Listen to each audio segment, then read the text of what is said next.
Guys, maayong hapon sa tanan no. Amping ta na si kaibigan, hinabol tayo sa eksplorasyon. Maibabala na naman pong hindi maganda.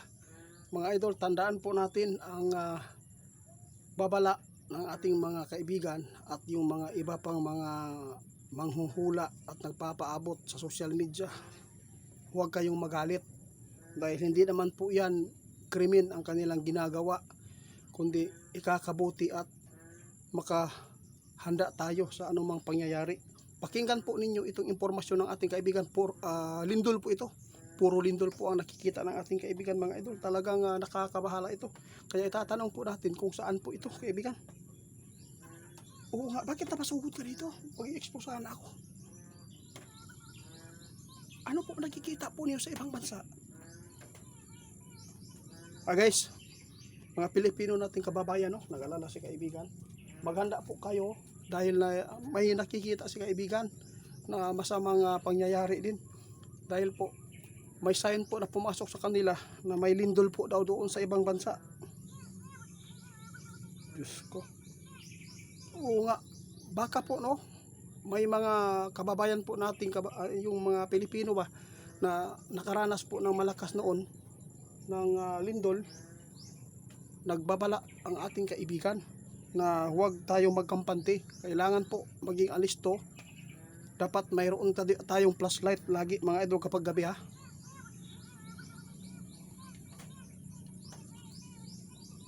Maraming salamat kaibigan. Hindi po yan masama, guys. Alam po ba ninyo, napakarami po ang nangbaba sa mga tulad po nila Roddy Baldwin, G. Costura, Indy Fieris, yung mga sikat na mga nagpapaabot. Grabe po talaga nakita ng ating kaibigan. Dami pong nagagalit dahil pananakot, na trauma pang iba, gisamutan daw trauma, mas dagdagan daw. Hindi po, huwag kayong matakot. Ang pagpapaabot nila, isa po sa napakagandang tulong sa atin. Kahit hindi mo yan kaano-ano, pinapaabutan ka ng ganyan, at least makapaghanda tayo. Kung ano man po ang mga napangalanan ng mga lugar, tulad sa Bohol, ingat, dahil malapit po talaga sa dagat. At least nalaman po ninyo kung alin po dito ang pinakadelikadong lugar. Kung delikado man ang Bohol ngayon, mas delikado po ang Mindanao. Tama ka. Yung 6 na aktibong fault line na mga lugar, 6 na lugar na aktibo daw ang fault line, sabi ng PHIVOLCS, huwag kayong mag-alala. Kung malayo kayo sa dagat, walang problema. Oo, basta hindi lang matarik ang bahay nyo. Dahil po kapag matarik o landslide, delikado kayo. Thank you kaibigan, dahil isa po kayo sa napakabuti sa amin. Guys, kayo na lang bahala mag-husga. Basta si kaibigan ngayon, hinabol tayo sa area kung saan tayo mag-i-explore. Mayroon po akong ipapaabot sa inyo uli. Itong impormasyon na nakalap ng ating kaibigan, kahit ano pa yan, kung hindi yan pahintulutan, tandaan ninyo, hindi talaga yan mangyayari. Dahil sa sama ng tao, dahil sa mga kasalanan ng tao, nangyayari dahil sa galit, dahil sa sobra pong ginagawa po ng mga tao na kasalanan. Tama. O guys, kaibigan, yun lang po. Sa lahat po ng makapanood sa atin, ingat po tayo bukas, Independence Day, no?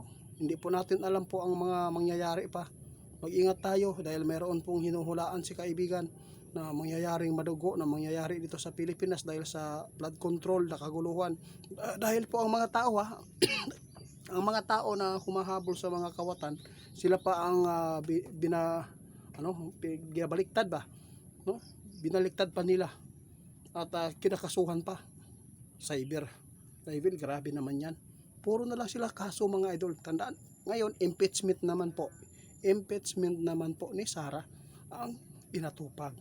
Pero ang mga kawatan na sobra ang sama ng ginagawa kung ikumpara doon sa kay Sara, layo. Kaya nakakairita na. Kaya maghanda tayo sa mga kababayan po natin, mga kamusliman, mga ito, dahil ang mga Muslim sobra palang galit na. May napanood na tayo. na mga video, yung babae at saka yung mga kasamahan po nila mga Muslim, no, hinahamon na nila si Tulpo kung matapang pumunta ka dito, subukan nila kasi handa daw silang magpakamatay. Gusto po ba ninyo mga Pilipino, mga Pilipinong kawatan, gusto po ba ninyo magpapatayan po ang tulad namin na mga nasa baba? Kaya sobra na ang mga nangyayari ito, kaya ito ang nangyayari ngayon dito sa mundo natin. Kanya-kanya po ng disgrasya, aksidente, kaya yun po ang aming napaabot ngayon. Si kaibigan umalis na, hinabulan tayo para ipahanda po ang mga OFW sa ibang bansa dahil mayroon po nakita si kaibigan na masama. Tandaan natin, hindi po ito masama ang aming pinapaabot. Sa lahat po ng tumanggap sa advice, sa hula o sa pagpapaabot ng mga kaibigan natin, lalo na sa mga manghuhula dito sa social media na nag-upload, no?